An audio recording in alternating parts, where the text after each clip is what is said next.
แกงกับปลาปลามีปลามีได้อยู่ได้อยู่กันไหนกำลังท้อง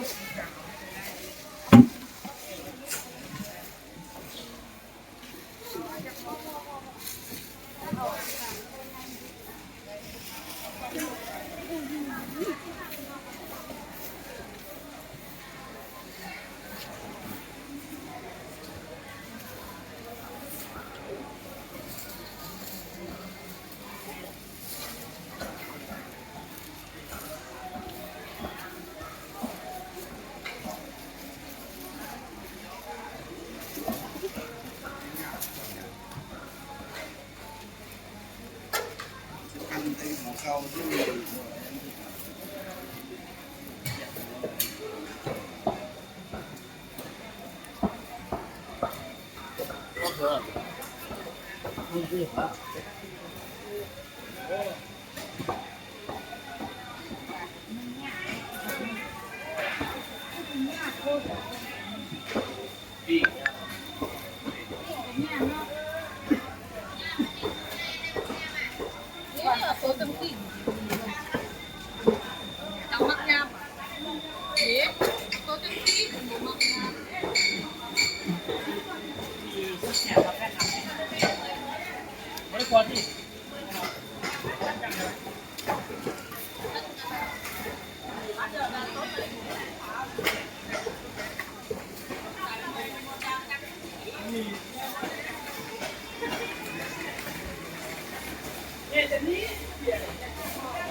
ช่วงนี้โลเท่าไหร่ปลานินนี่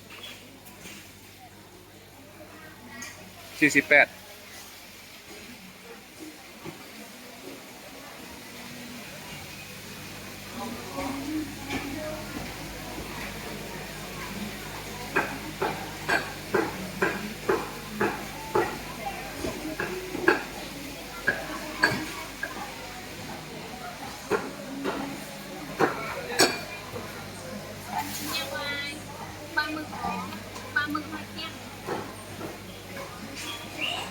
ปลาหมึกเอ็นกุ้ง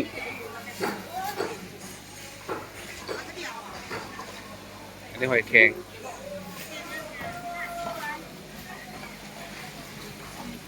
อบกุ้งเนาะในราคา210,000พี่น้อง200,000ตามเกียรตินะเกียรติดีเกียรติน้อยเกียรติใหญ่ปลาดุกนา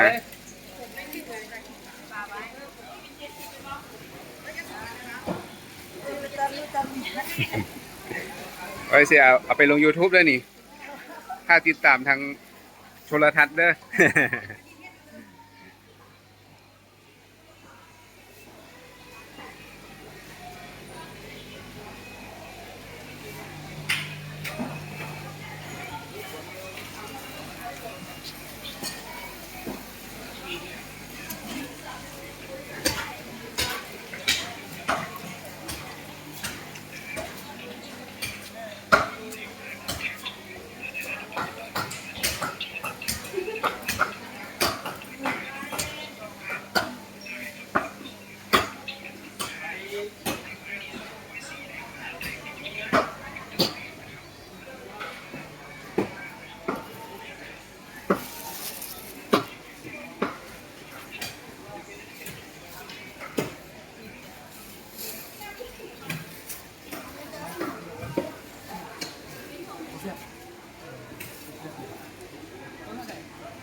ขายดีอยู่บ่ผู้สาว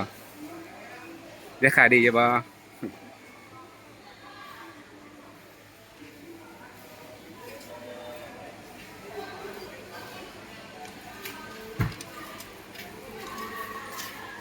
ประเภทอาหารทะเล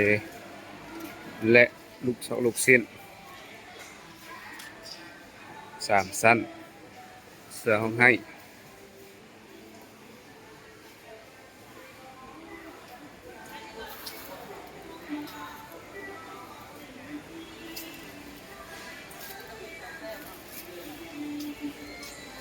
อันนี้เราแจ้งเท่าไหร่ครับอันนี้ด้วยค่ะคนกันเพื่อนคนกัน